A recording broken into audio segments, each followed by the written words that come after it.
मैं इस मंच पर आया हूं 800-900 साल की स्वाधीनता की हमारी लड़ाई, जिस लड़ाई के कारण आज भी हम अक्षुण्ण बचे हैं, गौरव के साथ दुनिया के सामने खड़े हैं। ये लड़ाई लड़ने में शहीद हुए हजारों करोड़ों लोग, जिन्होंने मृत्यु को बहुत साहसिकता के साथ स्वीकार किया, जिन्होंने कच्ची पल तक अपने परिवार, अपने जीवन, अपने शरीर की न सोची, केवल और केवल ये विचार के साथ कि हजारों साल की बहती हुई संस्कृति के धारा प्रवाह को कोई रोक न पाए और अक्षुण्ण रूप से धारा प्रवाह और हजारों साल तक चलता रहे, इसलिए मुझे मेरा जीवन देना है। इन सबके जीवन को श्रद्धांजलि देने के लिए मैं आया हूं। वो अमर हुतात्माओं के वो निर्णय की अनुमोदना करने आया हूं कि आज आपकी सैकड़ों साल की लड़ाई के कारण ही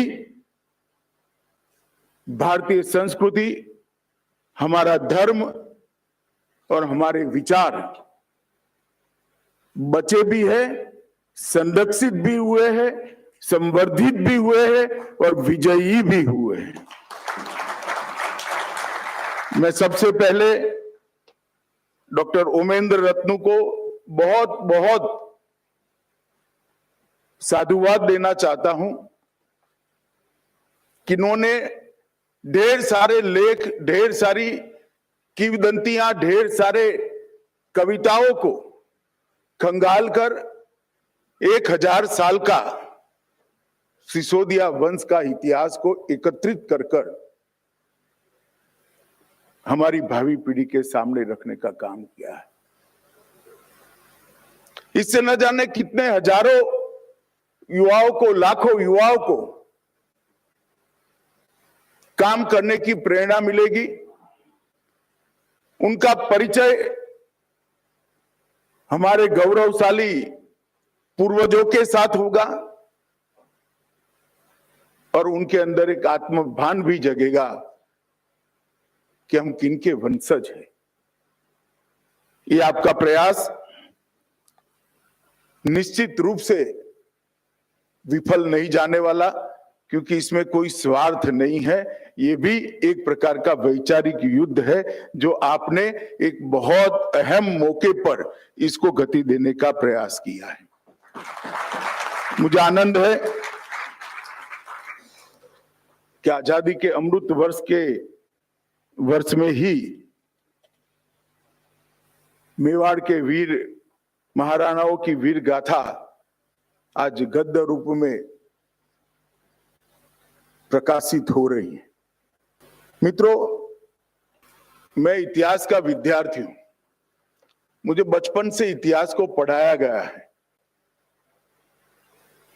आज डॉक्टर साहब के कारण सिसोदिया वंश का 1000 साल का गौरवगान एक पुस्तक में समाहित कर समाज के सामने रखा है, मगर देश भर में अनेक जगहों पर इस प्रकार के अनेक राजा महाराजाओं ने, अनेक वीर योद्धाओं ने और समाज जीवन के नीचे से नीचे तबके के अनेक योद्धाओं ने ये लड़ाई को लड़ा है। चाहे ठेठ आसाम में ये लड़ाई अहोम राजाओं ने लड़ी हो, चाहे पश्चिम में शिवाजी के नेतृत्व में मराठा योद्धाओं ने लड़ी हो, चाहे सिकंदर का आक्रमण आया तब से गुप्त, मौर्य, चोल, राष्ट्रकूट, कई प्रकार के राजवंशों ने लड़ाई को लड़ते लड़ते लड़ते आज हमारी इस यात्रा को यहां पहुंचा है। थोड़ा मैं पुस्तक पर जाने से पहले ओमेंद्र रत्नू जी का एक उद्गार था कि हमारे इतिहास को विकृत कर दिया गया। उसमें थोड़ा अलग दृष्टिकोण रखने वाला व्यक्ति हूं। जिन्होंने विकृत तरीके से लिखना था उसने लिखा, मगर हमें कौन रोक सकता था? हमें कोई नहीं रोक सकता। इतिहास सरकारों के आधार पर नहीं चलते हैं, इतिहास सत्य घटनाओं के आधार पर चलते हैं। और इतिहास, मैं आपको आज भी कहना चाहता हूं उमेंद्र जी, आपका एक पुस्तक बहुत मददरूप होने वाला है आगे के दिनों में हमारे इतिहास को एक मकाम, एक पीढ़ियों तक आगे ले जाने में।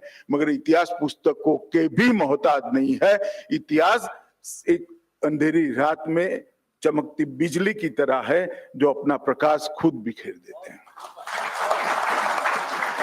मैं गुजरात के इस हिस्से से आता हूं जिस हिस्से के भीलों ने मेवाड़ के सिसोदिया वंश के राजाओं के साथ कंधे से कंधा मिलाकर लड़ाई लड़ी।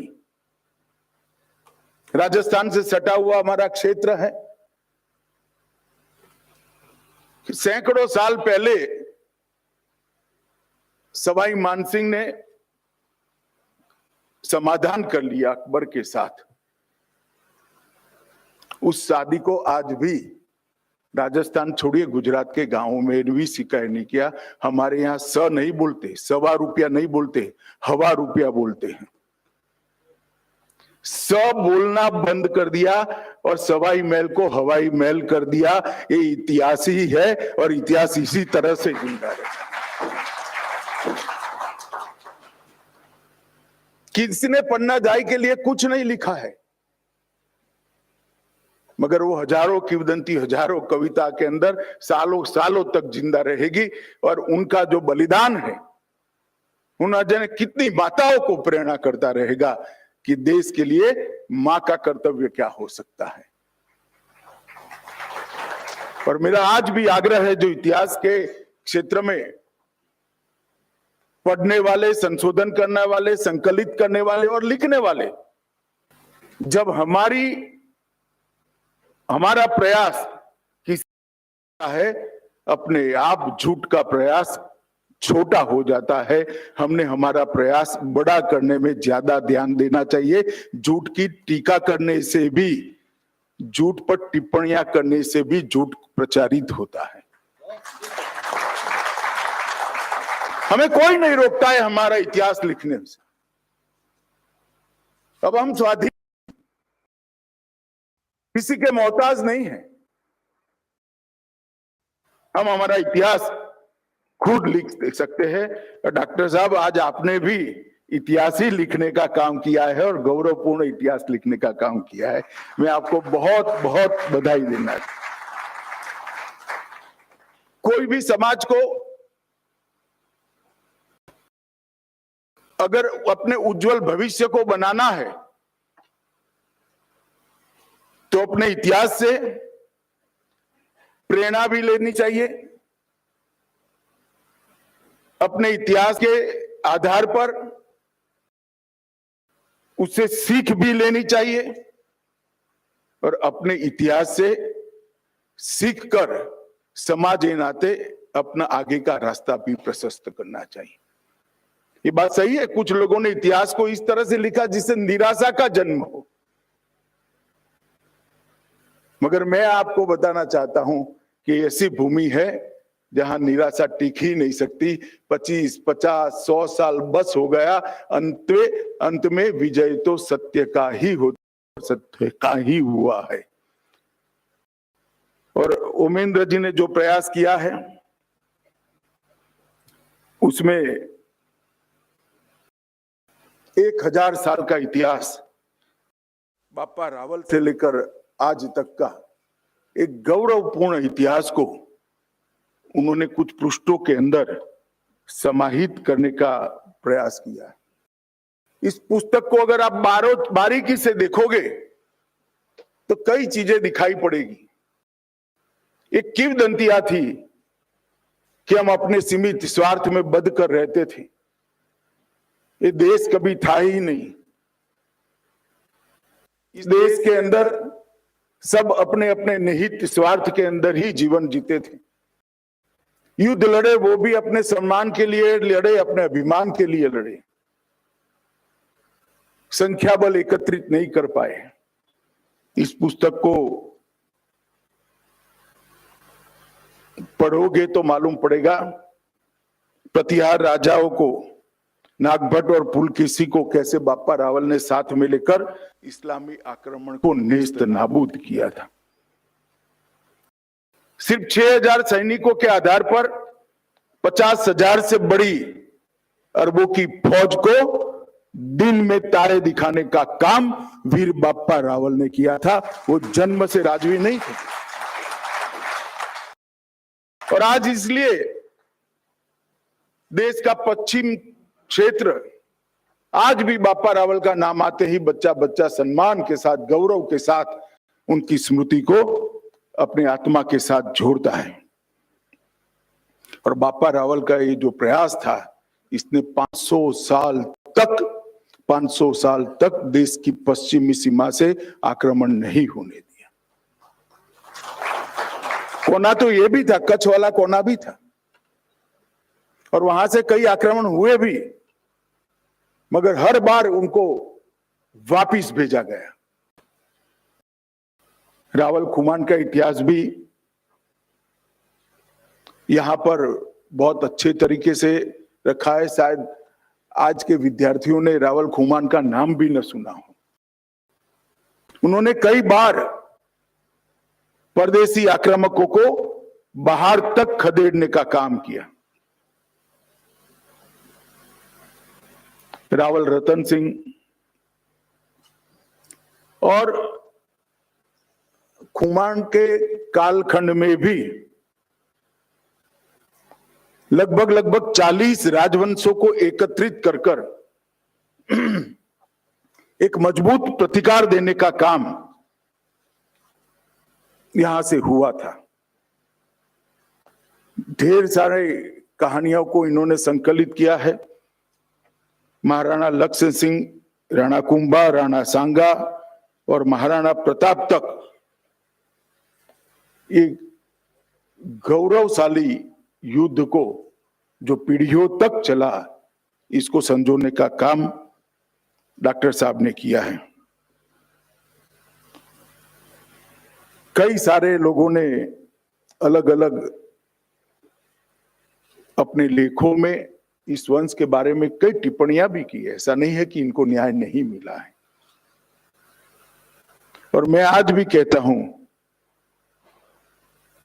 कि सरकार के अभ्यासक्रम से इतिहास की जानकारी मिलती है। इतिहास को पढ़ना पड़ता है, इतिहास को जानना पड़ता है, और वो सरकार पर आधारित नहीं है। अगर हम संदर्भ ग्रंथ बनाने की शुरुआत करें,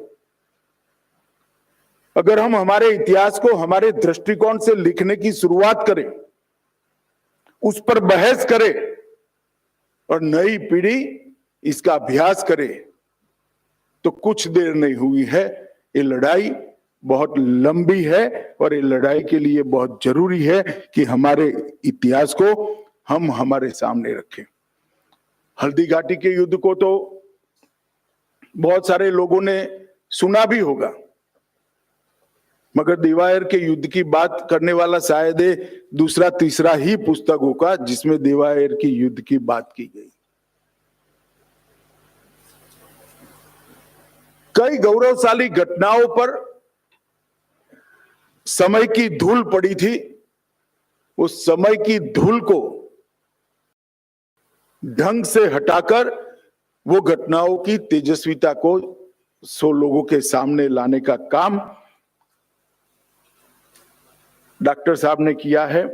मैं डॉक्टर साहब आपका बहुत बहुत आभारी हूं, क्योंकि आपने समाज को जागरूक करने के लिए बहुत बड़ा यत्न किया है। और मुझे भरोसा है कि इस यत्न से ढेर सारी गलत धारणाएं समाज में से निकल जाएगी। मित्रों, मैं आज कुछ बात इतिहास के लिखने वालों के लिए भी कहना चाहता हूं। ढेर सारे हमारे यहाँ ऐसे साम्राज्य हुए, मगर इतिहास लिखने वालों ने साम्राज्यों का जब भी जिक्र आया तो मुगल साम्राज्य की ही चर्चा करी। पांड्य साम्राज्य 800 साल तक चला। अहोम साम्राज्य असम में 650 साल तक चला। बख्तियार खिलजी से लेकर औरंगजेब तक सभी को उन्होंने पराजित किया, असम को स्वतंत्र रखा। पल्लव साम्राज्य 600 साल चला। चालुक्य साम्राज्य 600 साल चला। मौर्यों ने 550 साल तक समग्र राष्ट्र पर अफगानिस्तान से लेकर लंका तक राज्य किया। सातवाहन ने भी 500 साल तक शासन किया। गुप्तों ने 400 साल तक शासन किया और समुद्रगुप्त ने पहली बार भारत की कल्पना को चरितार्थ करने का साहस भी दिखाया और सफलता भी प्राप्त करी। मगर इस सब पर संदर्भ ग्रंथ नहीं लिखे गए। हमने टीका टिप्पणी छोड़कर हमारे गौरवशाली इतिहास को जनता के सामने रखना चाहिए। इस पर संदर्भ ग्रंथों की रचना करनी चाहिए। धीरे धीरे धीरे कर जो इतिहास हम मानते हैं गलत है वो अपने आप निकल जाएगा, सत्य फिर से उजागर हो जाएगा। और इस दिशा में बहुत सारे लोगों ने काम करने की जरूरत है। डॉक्टर साहब ने जो काम किया है मैं मानता हूं इसकी शुरुआत है। 1000 साल का इतिहास यहां पर उन्होंने संजोने का काम किया है। कई सारे इतिहासकारों ने छुटपुट प्रयास किया है। किसने सम्राट अमोघ वर्ष पर काम किया, किसने महाराजा गोविंद चंद्र पर काम किया, किसी ने काकतीयों पर काम किया। मगर समग्र राष्ट्र का इतिहास कालखंड के साथ इतिहास के विद्यार्थियों को संशोधन करने के काम में आए ऐसी रेफरेंस बुक संदर्भ ग्रंथ के रूप में नहीं लिखा गया। और इस समय की जरूरियात है। भारत सरकार भी इसमें इनिशिएटिव ले रही है। परंतु मैं फिर से कहना चाहता हूं, इतिहास सरकारें जब लिखती है तब कई प्रकार की दिक्कत आती है। इतिहास अगर समाज जीवन के इतिहासकार लिखते हैं तो सत्य ही लिखा जाता है। और इसलिए हमारे लोगों ने ज्यादा टीका टिप्पणी करने की जगह संदर्भ ग्रंथ के रूप में इतिहास को आलेखित करना चाहिए। चाहे विजयनगर साम्राज्य का इतिहास हो, मौर्य साम्राज्य का इतिहास हो, गुप्त साम्राज्य का इतिहास हो, मराठों का इतिहास हो। ढेर सारे ऐसी बहुत लंबी लड़ाइयां अनेक कोनों में लड़ी गई है जो 500, 600 साल तक लड़े। पंजाब में सिख गुरुओं ने लड़ाइयों को लड़ा। वीर दुर्गादास राठौड़ व्यक्ति ही साम्राज्य की तरह था, इस प्रकार की लड़ाई लड़े।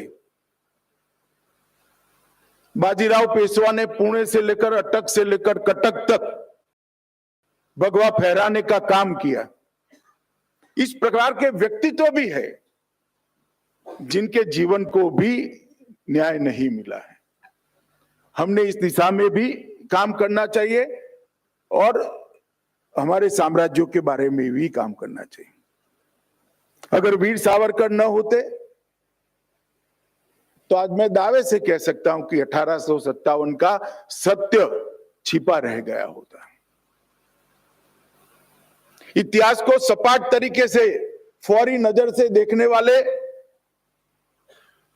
देखते हैं कि ये युद्ध में ये पराजित हुआ, ये विजयी हुआ, मगर उनको मालूम नहीं है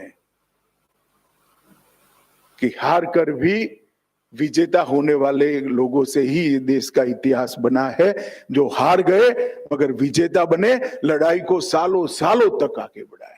सन 57 की क्रांति के बारे में भी कह सकते हैं हम हार गए, परंतु उनको मालूम नहीं है कि सन 57 की क्रांति ने पूरे देश को झंझोड़ कर रख दिया। हो सकता है कुछ साल तक, कुछ समय तक पांचवी ताकत के आधार पर आप किसी पर शासन कर सकते हो,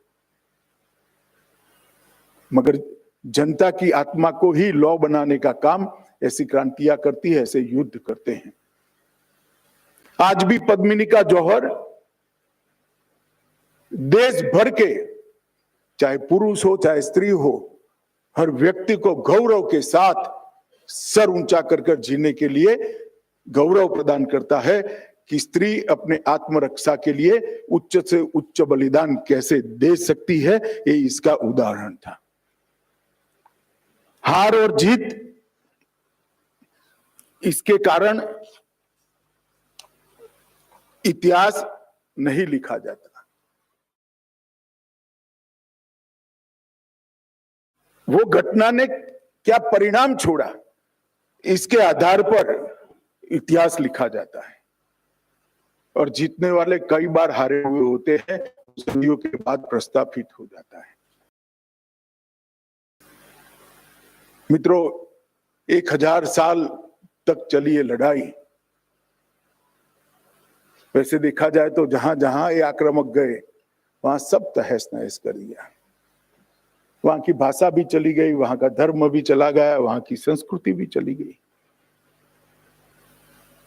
हमारे भी देश के बहुत बड़े हिस्से में चला गया, परंतु एक ही जगह है जहां आकर रुकना पड़ा, वो भारत है। यहां आकर रुकना पड़ा, यही लड़ाई मिली, यही हम लड़े हैं, अपनी भाषा के लिए लड़े, अपनी संस्कृति के लिए लड़े हैं, अपने धर्म के लिए लड़े और मजबूती के साथ लड़े हैं, पीढ़ियों के बलिदान देकर लड़े हैं। और आज मैं गर्व के साथ कह सकता हूं कि 1000 साल की लड़ाई में जिन जिन बलिदानियों ने बलिदान दिया था, आज वो पुण्यात्मा जहां पर भी होंगे, उनको भारत का पुनरुत्थान देखकर उनकी आत्मा को जरूर शांति मिलती है। फिर से एक बार गौरव के साथ दुनिया के सामने खड़ा होने का समय आ गया है और देश खड़ा हो रहा है। सरकारों से नहीं होता है, समाज जीवन में जागृति की चिंगारी पनपती है, फैलती है और वो आग में बदलती है, तभी जाकर परिवर्तन आते हैं, तभी जाकर समाज का गौरव जागरूक होता है। सालों के बाद आज लाखों बलिदानियों के बलिदान पर गौरव ले, इस प्रकार की समाज की जागृति आज समाज में देखने को मिल रही है। सालों के बाद हमारी संस्कृति को दुनिया भर में स्वीकृति मिले, इस प्रकार की स्थिति को हम देख रहे हैं। सालों के बाद समग्र दुनिया में देश का गौरव बढ़ता हुआ हम देख रहे हैं। अगर ये लाखों बलिदानियों ने बलिदान न दिया होता तो शायद आज ये दिन देखने हम सबके लिए भी भाग्य में नहीं होता। मैंने पुस्तक को पूरा तो नहीं पढ़ा है, मगर कुछ प्रकरण को मैंने जरूर पढ़ा है। बहुत मेहनत की है डॉक्टर साहब ने, बहुत सारे रेफरेंसेस, बहुत सारे इतिहासकारों के उद्गारों को, उनके लेखों को अंदर प्रमाण के रूप में भी रखा गया है। मैं जरूर चाहूंगा कि इतिहास के विद्यार्थी 1000 साल के अपराजित हमारे संघर्ष को, एक ही वंश के गौरवमयी बलिदान को जरूर पढ़े, जरूर जाने। और आज हम यहां पर हम खड़े हैं तो इसकी कीमत सैकड़ों सालों पहले किस तरह से चुकाई गई है, इसका आत्मबोध हमें हो, वो बहुत जरूरी है। मैं फिर से एक बार डॉक्टर साहब को, और मैं फिर से कहना चाहूंगा क्योंकि मैं जानता हूं प्रभात भाई कभी भी प्रॉफिट होगा या लॉस नहीं देखते हैं। राष्ट्रवादी विचारों का प्रचार करने वाले हर पुस्तक का वो प्रकाशन करते हैं। तो प्रकाशक और लेखक दोनों को मैं मन से बहुत बहुत बधाई देता हूं और डॉक्टर साहब को भी कहता हूं कि आप भले अभी राजस्थान के हैं और सिसोदिया वंश के लिए काम किया है, मगर ईश्वर ने आपको एक प्रकार की कुनेह दी है, ईश्वर ने एक प्रकार की कला आपको दी है। भारत भर में जितने भी इस प्रकार के संघर्ष हुए, इसका एक अभ्यास करना चाहिए, इसको संदर्भ ग्रंथ के रूप में प्रकाशित भी करना चाहिए। और आज मैं इस मंच से देश भर के इतिहास का लेखन करने वाले भाइयों बहनों को भी कहना चाहता हूं कि अतीत को खंगाल कर वर्तमान के लिए पुनर्जीवित करना ही इतिहास का काम है। और आप अतीत के गौरव को खंगाल कर वर्तमान के लिए पुनर्जीवित करोगे, इसमें से ही उज्जवल भविष्य का निर्माण होगा, ऐसी मेरी पूरी श्रद्धा है।